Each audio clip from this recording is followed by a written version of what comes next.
Hi guys, this is Zach from Watches on You, and today I'm taking a look at the Longines HydroConquest Chronograph. So this is the automatic chronograph model, and this is the brand new Longines HydroConquest. So what they did really is they took, I don't know if you guys have seen the USA only limited edition of the HydroConquest, they basically took that model and made that the regular new one, which I really like.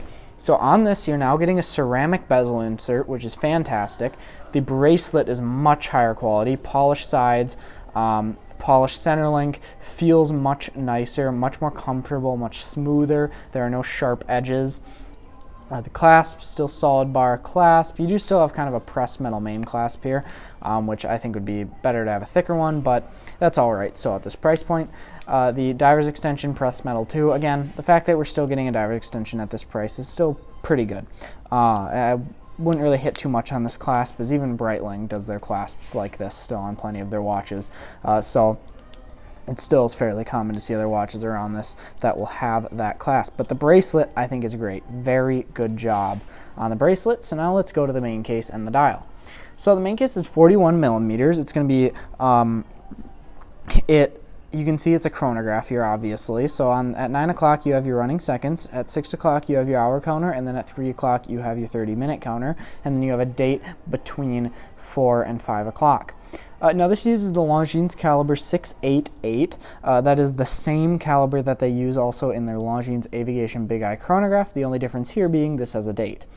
So that caliber, it's a column wheel movement. It is made by ETA, however, it's only made for Longines, so it is proprietary. You can't get another watch with this movement, so it's kind of a semi-in-house situation, as Longines and ETA are also under the same umbrella.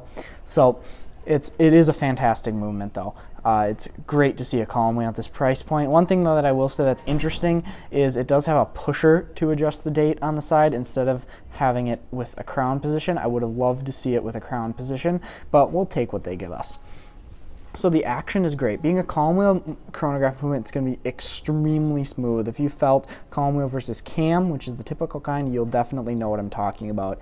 I mean, the pusher action is a lot smoother than a cam chronograph, and it resets, flies right back to 12 very nicely. So this is the kind of gray rhodium finish dial. They also do a black dial version and I believe a blue dial. One thing I will say about the dial that I've noticed, and I'm not a huge fan of, as I think it kind of hurts the legibility, is the fact that the indexes are so small and so far out to the edges. You might not notice that right away, and I didn't notice it right away when I saw this either, but you can see how far out they are. So they actually can be kind of hard to see. And that will just make this watch a little bit harder to read. I think they should have brought those out a little bit more into the center of a dial and made them a bit bigger. I'm not saying not huge, but I think they could have been a little bit larger, just with, I think it would be more proportional to the rest of the watch. That's kind of just my take on that. Now, other fact, this watch has a 300-meter water resistance, so it's a full professional diver. You're going to be able to take this wherever you want to go. There aren't too many people that dive to 300 meters actually, and so this will be able to really meet all of your diving needs. So now let's do a wrist shot.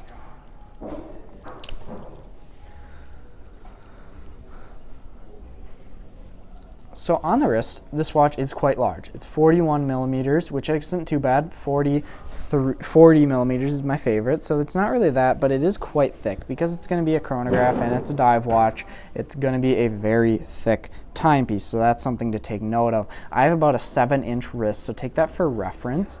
The bracelet over, very comfortable, very nice. Clasp also very comfortable, no problems there.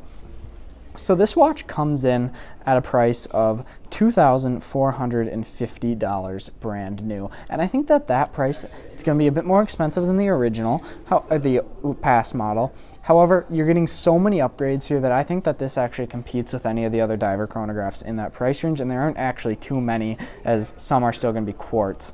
It's hard to find an automatic movement, and especially one of this caliber, being a column wheel, very nicely finished for the price. You don't get a clear case back, so you can't see the finishing, but the movement is finished great.